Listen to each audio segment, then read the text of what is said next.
Hi, welcome back to the Talking Face Highcast. How are you?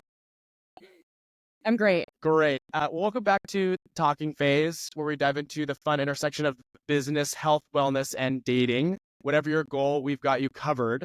This episode is brought to you by my company, lifespark.bio, your go-to for health and wellness. Check us out at lifespark.bio. And if you have a wild dating or life story or just want to say hi, email us hello talkingphase@gmail.com. I'm Conrad. I'm single. I'm 31. I live in Santa Monica, and I have no idea what I'm doing with my life. But maybe Cassie can help us today. I'm thrilled to welcome Cassi Ahrens. Ahrens. Yeah, that was a test you passed, obviously. And she is a model, influencer, track and field athlete, and consultant. And she also has a super cute golden retriever, most importantly named Taku, might be making a debut here in a minute. Come here. cameo. Oh my God, already? Wow. Already. Well, just Giving bring the it. people what they want right off the bat. People what they want. Let's go. Come here, baby. Come here. Over here. Come here. Over here. Say hi. Yes. Come here. Come on. Say hello. This is Hi. Tucker. Hi, Tucker. He is my pride and joy, and he does look just like me. So. Yeah, you guys are twins. We are twins. Yeah, I love it. I love it. I do feel like I birthed him. Yeah, 100%.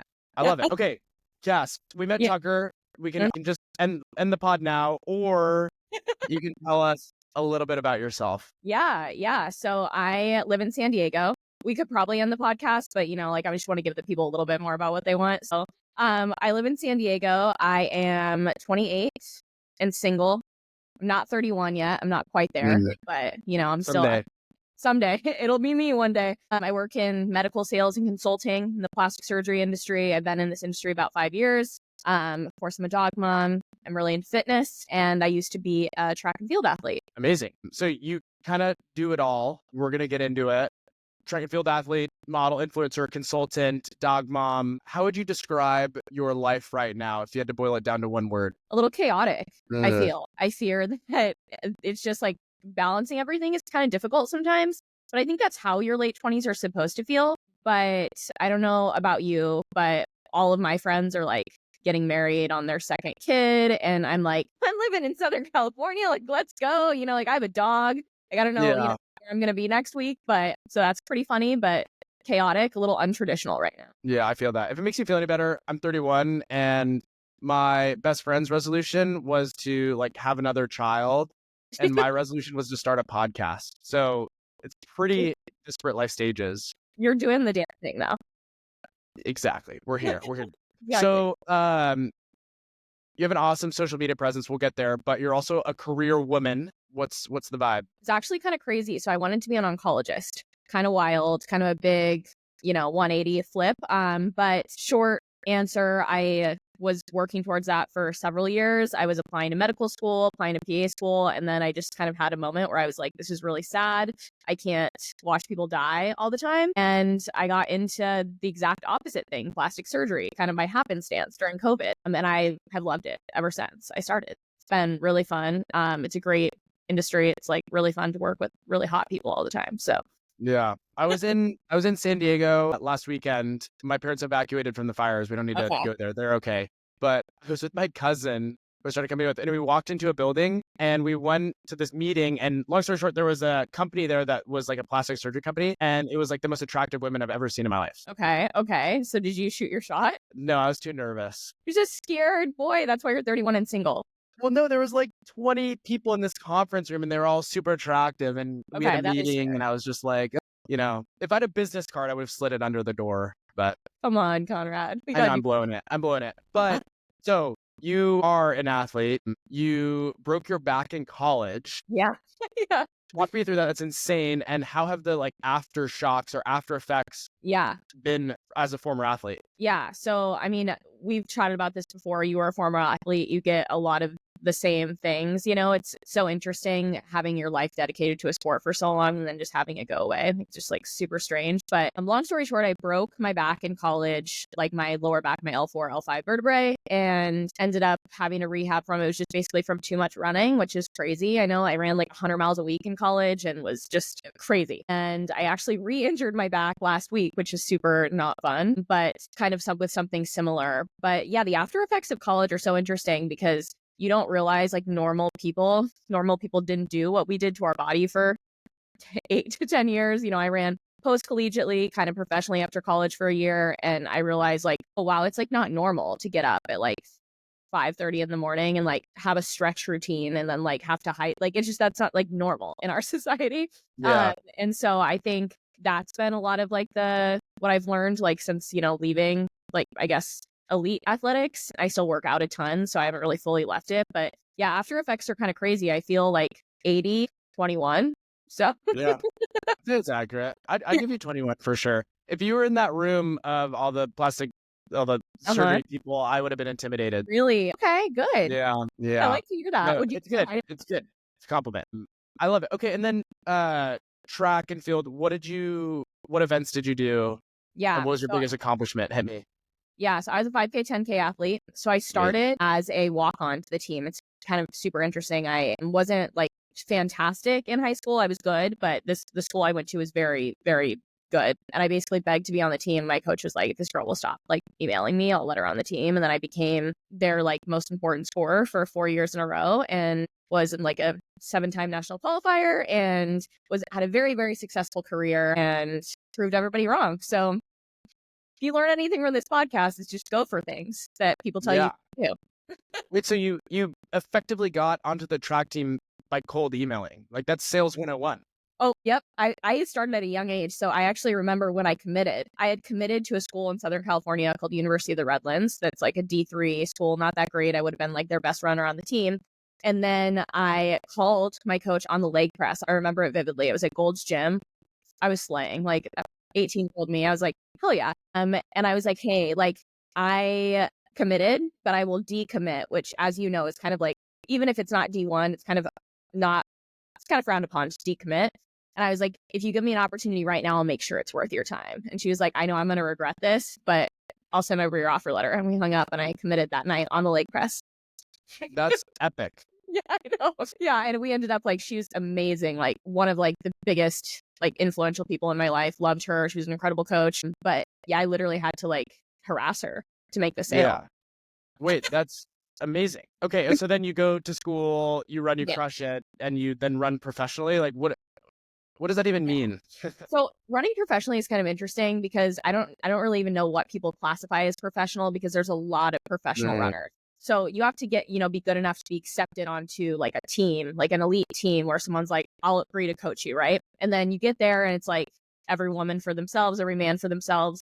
I wasn't good enough to get a shoe sponsorship, and actually like very few people are. That's like reserved for like the elite of the elite, which is like probably like 15 people in the United States. Basically, you just grind, you work part-time or full-time and just try to chase a dream. And I was definitely not, I think like my body just couldn't handle marathon training. I like got hurt. I had an ankle issue. And so I was kind of like, you know what? I want to do this on my own terms. And I need to figure out my identity outside of like simply just being an athlete. It was really hard for me. I was like, oh, I'm going to be an athlete and I'm going to run and then I'm going to be a doctor. And then that's all I'm going to do. I'm not going to have like a personality really outside of that. I feel like I hid that for so long. And then I finally started to have like my own personality. I was like, wait, this is cool. Like I can be like a hot girl athlete. I don't have to just be like super serious all the time, and like only talk about school and times. So right. Yeah. Hot girl athlete. I love that. No, I love that. But one thing that's so interesting for me, so I was a kicker in college, and one thing that I struggled with when I was trying to kick in the NFL was you can only like train so much during the day. Like kicking, you can only kick so many footballs a day. And then there's a huge drop off point of diminishing returns, and you can also get hurt.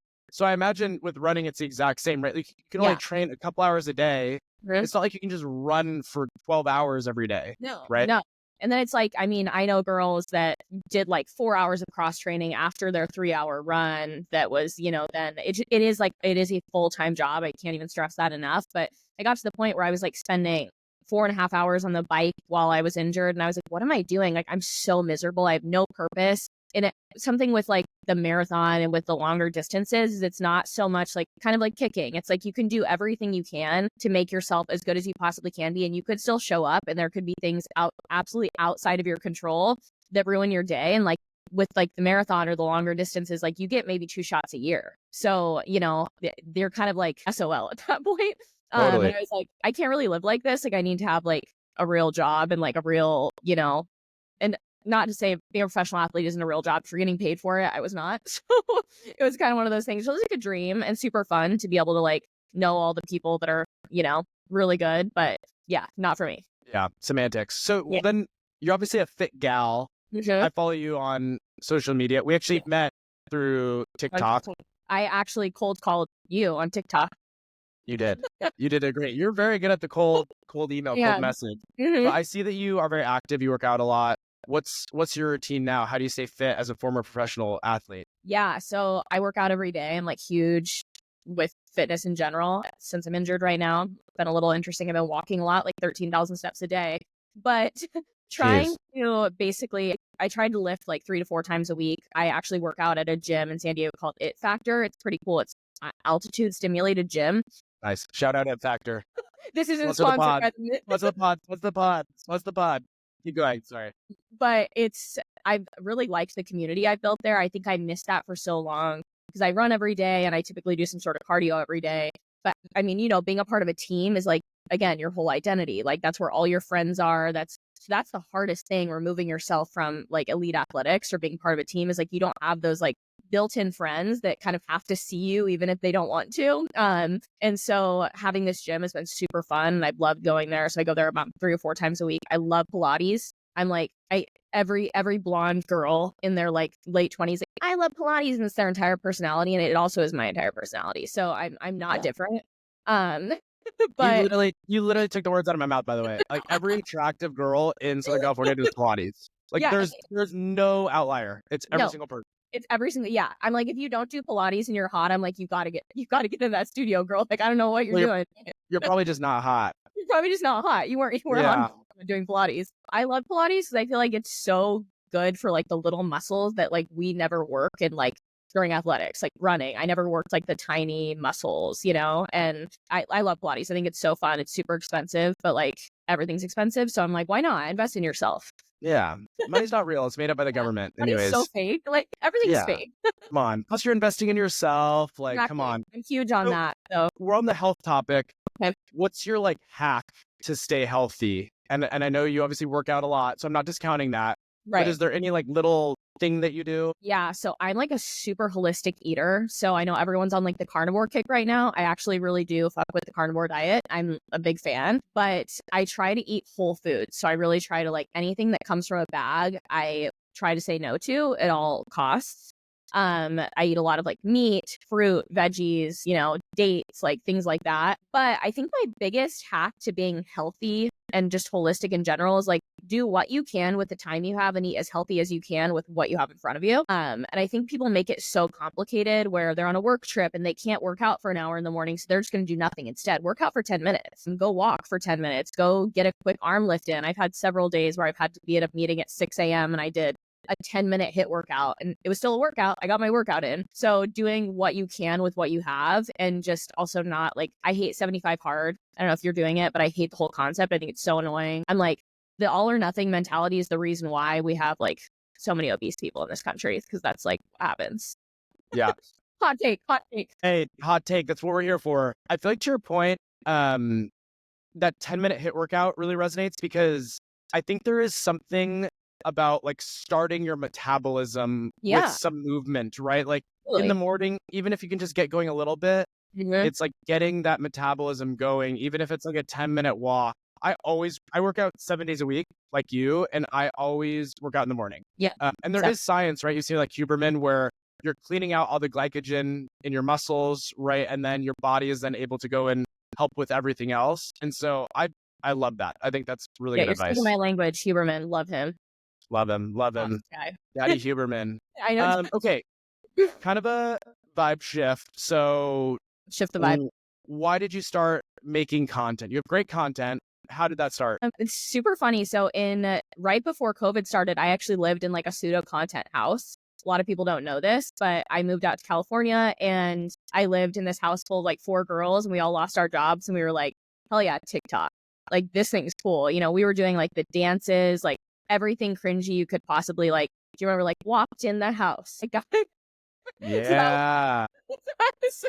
and I didn't like really gain a following from that until randomly one day I made a video about my dad realizing I memorized his card number and me using his like credit card number for like probably 4 or 5 years straight. I feel like I've seen that on your TikTok. Yeah. That's like where all of like, and you know how TikTok goes. It's like that you make one thing and that's like where your people come from, that one thing. And I got a lot of hate, but it got me like, everyone was like, typical, it's people like this, the reason why I'll be single forever. I'm like, oh man, this is supposed to be a joke. But I made that video and then I was like, wait, this is really fun. Like, I kind of liked the fact that not everyone like liked me.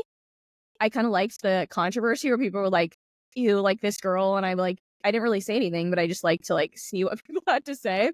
And so I just started making more content, and I think we were talking about this before the podcast, but with having a creative outlet with being an athlete, you're not creative when you're like so boxed into this, like you're an athlete, you're a jock, you know, mentality.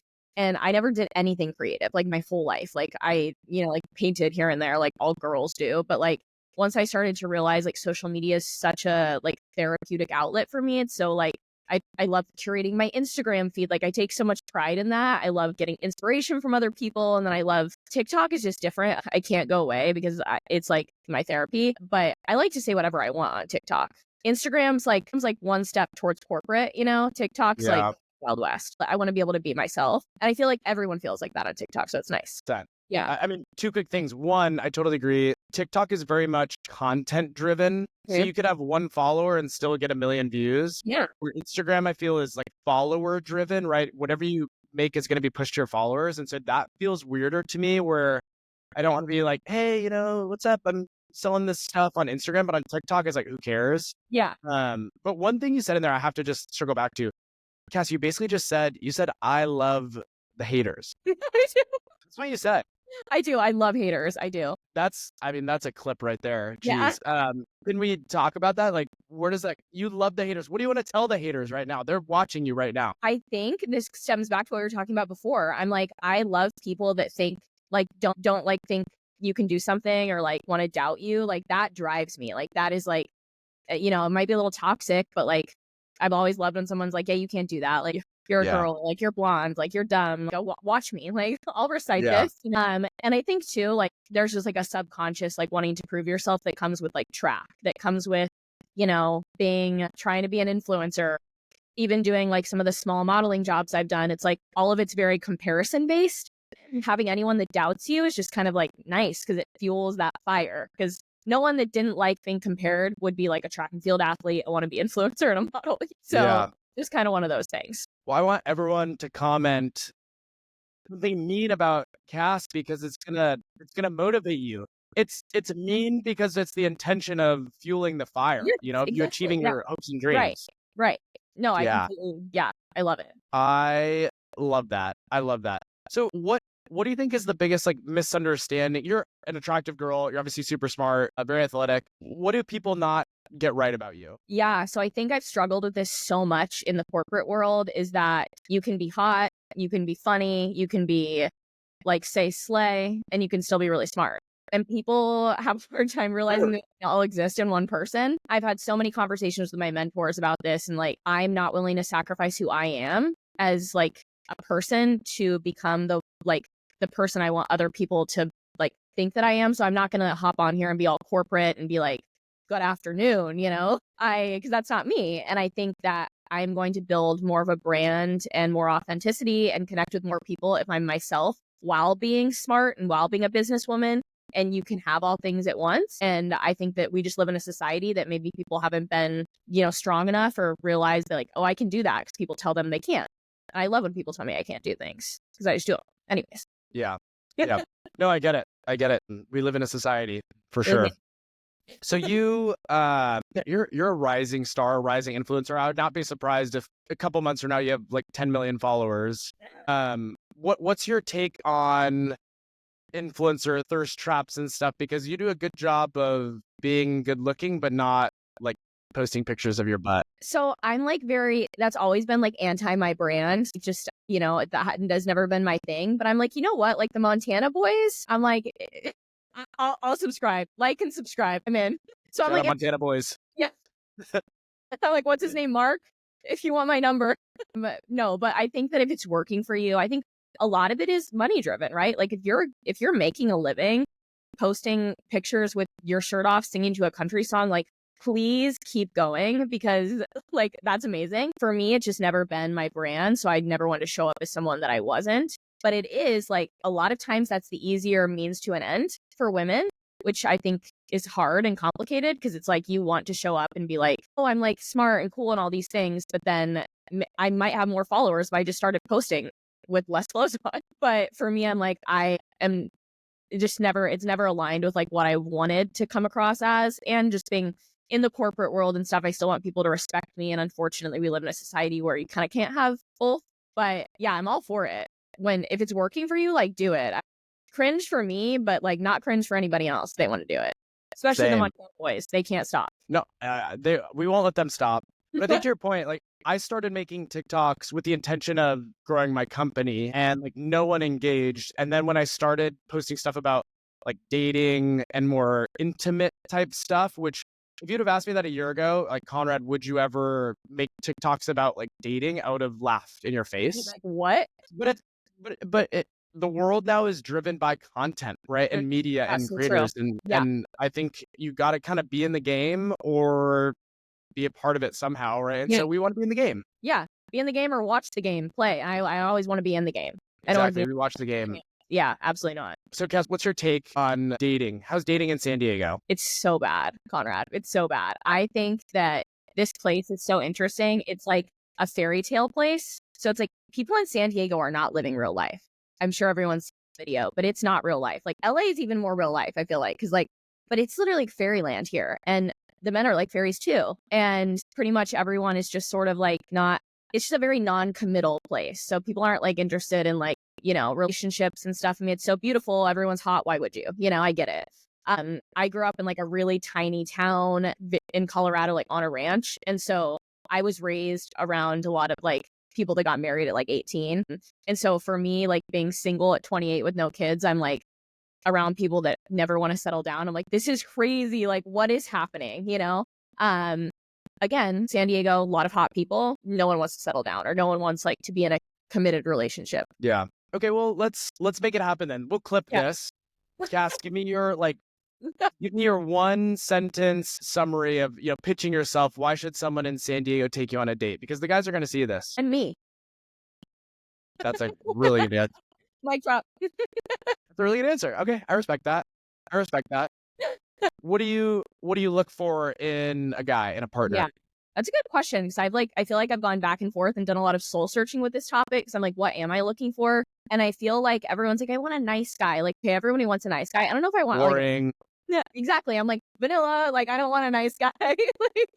I want I think career is super important to me because like I can't have someone that's like unemployed or like just people that like are like freelancers doing something but they actually don't do anything. They just get up at 11 a.m.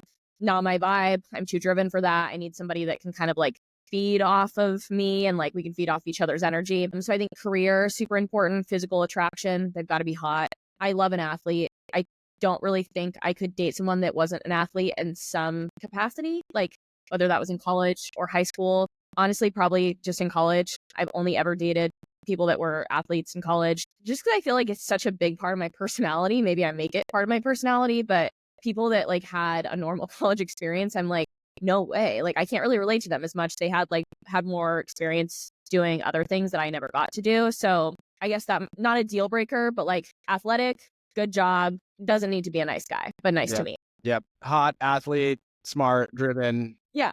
The standard stuff. Tall.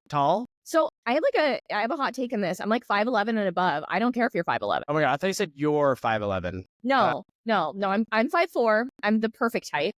You're perfect height. So yeah, 5'11" and up. I feel like that's reasonable. A lot of girls are like 6 foot, 6'1" and above, and I'm like, I don't really know. Like some of the best athletes I always think about like my kids, right? I'm like, okay, what what are my kids going to be like if I have kids with this guy, right? Like some of the best athletes are like 5'11", 6 foot. Right. So Right. I'm I like, just did a quick Google search. Only 14% of men in the United States are 6 feet or taller. So we are quite literally like scraping rock bottom right now, Conrad. I hope you know that. I'm just saying, there's not a lot of dudes who are Is it the over average 6 feet. like Okay, 5'7"? but then Cass, on the other side, I want to get into it. Like, Okay, let's go. well, I just want to start. What's your ick? I need to hear it, and then I'll give you mine. And everyone Okay. wants to hear yours. No one cares about mine. I want to hear yours actually, but I think my biggest ick is when guys don't read the room. So like if there's like when they're just like too persistent and you're like, no, stop, like please stop. Like that's a massive ick for me. Also, just like broad blue bed sheets. Like if you have dark blue bed sheets, I'm so out. Like, and it happens way more with 30-year-old men than you would ever think. No headboard. Like, Yeah. why don't you have a headboard? Yeah. For roommates, I get in our area of the United States, I'm like, it's okay. Like if you have a roommate or something, the like Yeah. massive roommate thing, I'm just not really into. Like I want a man to have an $18 million home, not an apartment. Mm-hmm. Just kidding. No, that's hilarious. Just The roommates. blue bed sheets got me. I'm gonna be honest. That's hilarious. I haven't had a blue bed sheet since college, but I definitely had them in college. What Let's be color are they real. now? They're gone now. They're white, thank God. But I do have a question for you. So I'm Yeah. going through some sort of a crisis. When I move I live alone right now, Okay. but I'm Green flag. considering moving into a house in Venice, like an actual Okay. house. Okay. And I'd have one roommate. His name's Wyatt. Shout out Wyatt. We'd be like two Wyatt. single guys. We'd have our space, and we'd have like a backyard. It'd be fun, like your dog could come and run around, or live solo. Everything else agnostic. Mm-hmm. Me having a roommate at 31, even if it was a house, be minus points. No, not a house in Venice. I feel like you've got to like know your area, right? It's different having a house. It's different having like an apartment with even having like a nice apartment where you live with someone that like you're like close to. I'm talking about like random roommates or like when you can just tell a guy is like, again, I'm not saying you have to be super rich or anything like that, but like you got to like have some sort of stability. And if you're living with like 10 guys, I know that you're not very stable. And I also don't want to go hang out at a house with 10 guys, Like, yeah.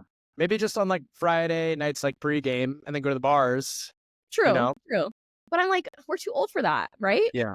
I fear. Yeah, for sure. Yeah, for sure. Too old. Yeah. Come on. I mean, I'm having my house warming on Friday. It's different. You're maybe coming. No. Yeah. What you can't like, you move into a place and then dip and move out, or can you? Like, I'll do whatever. No, definitely not. Okay, I love it. So, if someone wanted to shoot their shot in your DMs, has anything ever worked for you? What would work? And you're gonna get a lot. I feel like it has worked if it's like I'm mutually interested in that person. I feel like I had someone follow me for a really long time and nothing ever came of it. And I'm very like instant gratification person, which I'm working on in therapy. But I think that this probably was the best because we had followed each other for like 6 months. And then he slid into my DMs and was like, I see you're like always at this place or whatever. And I was like, damn, like he like took his time. And then I was like impressed because I was like, wow, like he like I don't know, he like waited, like, and so I was intrigued, But I also think that just DMs are just like reserved for the girls. What do you mean? I don't know. I just like if I don't think the DM game has ever like really, really worked, but it's probably because I haven't ever been like super attracted to someone that's like cold DM'd me. I also just think I'm a shark. Like I am a shark with the DMs and the follows and the like I'm just good at it. So I recognize when people are not. And I'm like, you got to be more confident. Like, let me work on your sales pitch. Like, you got to sell yourself better. Sales girly problems. Anyone else in med sales will understand that. Yeah, you're a salesperson. Personally, I love it when girls slide into my DMs. I'm not saying it happens often. I slide it. I would rather slide in than a guy slide into my DMs. Yeah. I think it's super attractive. You're confident. You know what you're looking for. I think it's really attractive. Yeah. I was branding 2025 as the year of the DM for Conrad. I'm single, so it's like, why would I not just DM people? I've gone out with a couple of people in the last couple of years that I've DM'd with. Okay. None have like come to anything for some reason. Okay. I don't know. Hasn't really worked. I have the hypothesis that I'm going to marry like, a friend of a friend or someone I already know. Like this, the question of, do you think, I'm just going to ask it to you. Do you think that you currently follow your husband on Instagram today? I have no idea. Safe answer. I have no idea. It's just so hard to say. because you never know. Like the craziest things have happened. Like the invisible string theory, I think is so real. All the things about how people like met their husbands when they were 4 and then like they reconnected. But also like the clock is sort of ticking. I'm like, man, I'm almost 29. And then at that point I'm 30 and we know what happens at 30. It gets stressful. Well, 31. Yes. No, you're going to be fine. You're doing great. Wait, when's your birthday? March 4th. Oh my God, it's coming in hot. What are we doing? So we're having a Aspen themed weekend here in San Diego. We're going, yes, so epic. So we're doing like bougie Aspen ranch dinner with like the fur and the cowboy hats. And then, yeah, we're going to have like a little after party. We're going to like this Rancho Valencia resort. It's going to be really fun. And then we're going to have like a little after party in Encinitas. It's going to be fun. That's amazing. Yeah. That's amazing. I love guys, well, one, I'm coming. And yeah, you're two, obviously coming. can guys, maybe they can slide into your DMs and try to get an invite? Maybe like the best message gets an invite? Yeah. They can show me what they'd wear and then I'll see if I'll let them in. Ooh, nice. I just hope they have clothes on when they send you those pictures. Yeah, honestly, true. I'm like, maybe show me what you'd wear with clothes. Yes. Yes. I love it. I love it. Okay. We're moving on to like speed round. So I'm going to ask you a question and you have to give me a 1-word answer as best you can. Okay. Okay. As best you can. Modeling or track and field? Track and field. Dream vacation spot? Bali. Most overrated Southern California trend? Burritos. Oh, damn. Song you'd walk out to for a race? Well, this is really hard. Bring them out. Ideal first date? Plane flight to Paris. Pretty sweet. Best restaurant in San Diego? Fort Oak. Instagram or TikTok? Instagram. Celebrity crush? Scott Eastwood. 1 word to describe dating in San Diego. What's next for Cassi Ahrens? I messed up your name again. I'm sorry. What is next? Next, she's going to get a cortisone shot in her back and continue to work out after that. And I'm moving in April. I don't know where to yet, but out of my current apartment. So that'll be fun. Change of location next time we do the pod.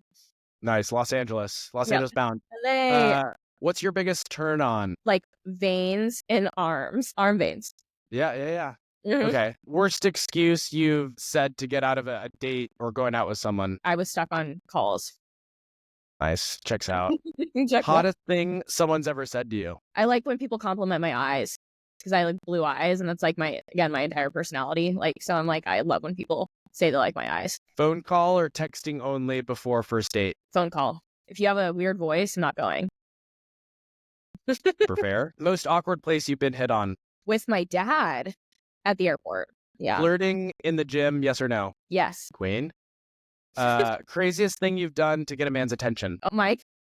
This isn't a 1-word answer. I'll make it quick though. I got a hat of the place the guy went to college and posted a selfie with it on my run to hope that he would view my story and see that I was wearing his college alma mater hat and slide in and be like, I didn't know you went to blank.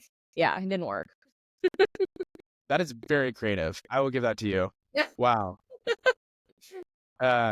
Best first date? The zoo was really fun. I went once. Nice. That was it. That was like creative. Worst first date? A walk. I went on like the worst walk of my life in San Diego with this guy, and I was like never doing a walk date ever again. And last question, 1 word. Describe your dream man. Daddy. That's good. That's good. That's good. That's good. I love it. Well, Cass, you are awesome. Thank you for coming on. Anything else to share? The world is your oyster. Yeah, you guys can follow me on Instagram and TikTok, Cassi Ahrens, or as Conrad likes to say, Ahrens, however you want to put your little dialect on it. But yeah, follow me. I like outfits and having fun. Amazing. They will. And don't forget to hit subscribe and follow us at Talking Phase. And if you have a story, a question, or want to roast our dating life, email us at talkingphase@gmail.com. You are awesome. Future recurring guest, maybe? Yes. I love it. Awesome. Well, thanks so much. Good luck in San Diego, and we'll see you at the Aspen party. All right. See you at Aspen. Bye.